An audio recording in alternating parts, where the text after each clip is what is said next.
Hi everyone, my name is Renata and welcome to another process video where I create this pretty magical page.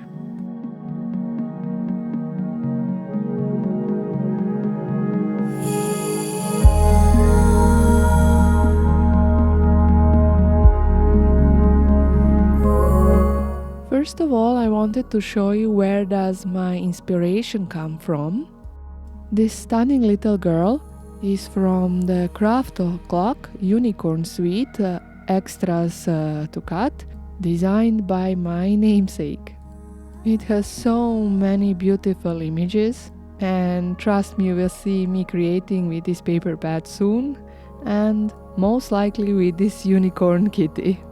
So adorable. Anyway, this time I decided to work on a loose paper, and you can see that I have cut it to the desired size using Tim Holtz decal trimmer.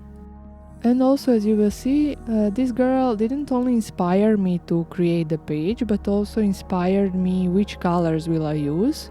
And I decided to go with watercolors. This is a palette which contains watercolors from various manufacturers. It's just some colors that I assembled over the years, a custom watercolor palette, you can say. And I will activate the pigments by spraying some clear water. If you take a look at the girl's dress, you can see some bluish, greenish and purplish shades. So those are the colors which I will apply on my paper. First of all, I am starting with the blue color. But then I remember I want a really loose watercolor effect, so I am spraying some clear water on my paper so that the paints would flow more freely and naturally. Something that you might notice also is that I really try to avoid making any hard edges. So if it happens that I see a sharp edge with the color, I just use my brush to apply some more water and soften those edges. This process lasted for a while for me because I was layering colors bit by bit. What you are seeing here is quite a bit sped up, but I thought this time to show you my process. It was just a kind of meditation, relaxation for me. I wasn't going for any particular pattern. The only thing at this point that I knew is that I wanted a lot of white space and that I wanted to use those three colors which are present on the girl's dress. Very often in my projects I try to harmonize my backgrounds and my focal images. This time I try to do it by creating a background which is inspired by focal image color. But sometimes it is enough even if you add just one color which is on the background to your focal image, and it really somehow connects all together so nicely. Anyway, now for a minute I will let you enjoy the music and watch my coloring process.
So here is how my background looked when it was dry, but I wanted to add some more interest using that Crafty stencil. This one is designed by Melina Dahl and it's really beautiful one. but this time I will use it for a stencil stamping technique. And for that I will use one of the Lindy Stamp Gang sprays called Whale Watch Blue. As you can see, I sprayed the paint directly on my stencil and my craft mat, and I will pick some color a bit more here additionally, and then I will try to transfer those beautiful patterns just by pressing the stencil using a kitchen towel. The Lindy's spray that I used has a little bit of shimmer effect, and I thought it's quite fitting for my project. Now with some stencil work, my background doesn't look so plain, but I still wasn't really satisfied, so I will do some more work on it to make it really pretty.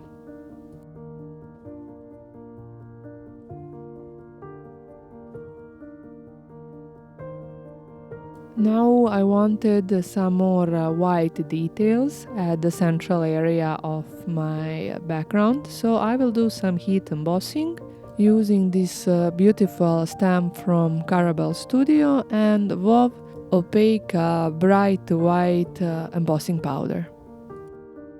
Now I won't bore you with my stamping process, instead I will show you how this stamp looks like on my background. I think it was really a good match for the stencil I used, but I wasn't happy without my usual splatters. So I was using Winsor & Newton white ink to add some more white accents. Now I wanted a little bit of a glow effect in the background, and I will use one of my favorite Prismacolors for that effect. It is code PC1004. Now, I hope I will pronounce this right. It is called Yellow Chartreuse. I hope I didn't butcher this word.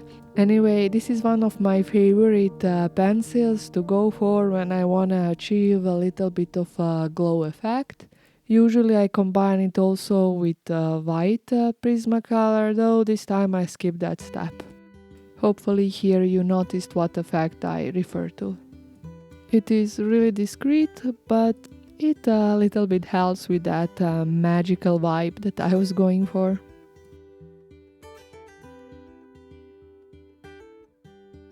As you have noticed, I already prepared my images. I have fussy cut them in advance. So now the next step was to adhere them and decide on my final layout.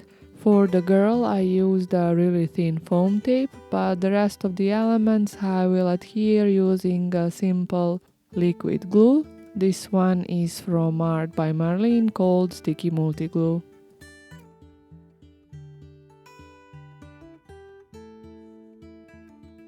As you see, I have made this art journal page on a loose paper, but I won't leave it just like that. Instead, I will put it in this notebook. I really like how it looks, but my honest opinion is that the paper is not necessarily the best for mixed media projects. Mostly it doesn't handle too much water, though probably works perfectly fine with acrylics. I am not sure, I didn't test it. So what I tend to do is to make an album out of it. The paper is white, but I color the edges using black gesso. So when I adhere my page to the notebook, it will automatically have this black frame to it. I find working on a loose page is really liberating, and I would recommend it for beginners because you don't have that pressure to make page perfect, and if it didn't turn out how you like it, you can just put it away. It doesn't have to be there. Though there is something into leaving all your pieces, all your projects, so eventually you can see your progress. I, on the other hand, really can't stand to look at those projects that I am not happy with. I didn't toss them, but I have them stashed away in a box and don't tend to show them to anyone. Anyway, time for a sentiment. Mine comes from the sticky quote booklet from Studio Light. This particular one is from Jenine's Mindful Art collection. Here I was a little bit deliberating where is the best spot to put it, but I did decide to cut it in two because I just liked how it looks better that way. Now the last step was to add a little bit of glitter. This particular one is from art by Marlene and it is called Special Effect Glamour Glitter and it is in diamond color, and I will apply it on a few places on my page for that extra little magical touch.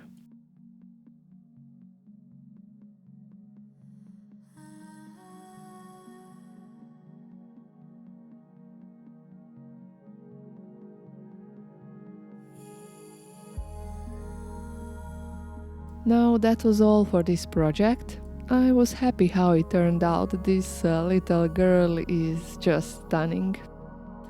Anyway, I hope you enjoyed it too. And thank you for stopping by my channel, thank you for your support and of course for watching this video. I hope to see you again very soon and have a nice crafty day. Bye!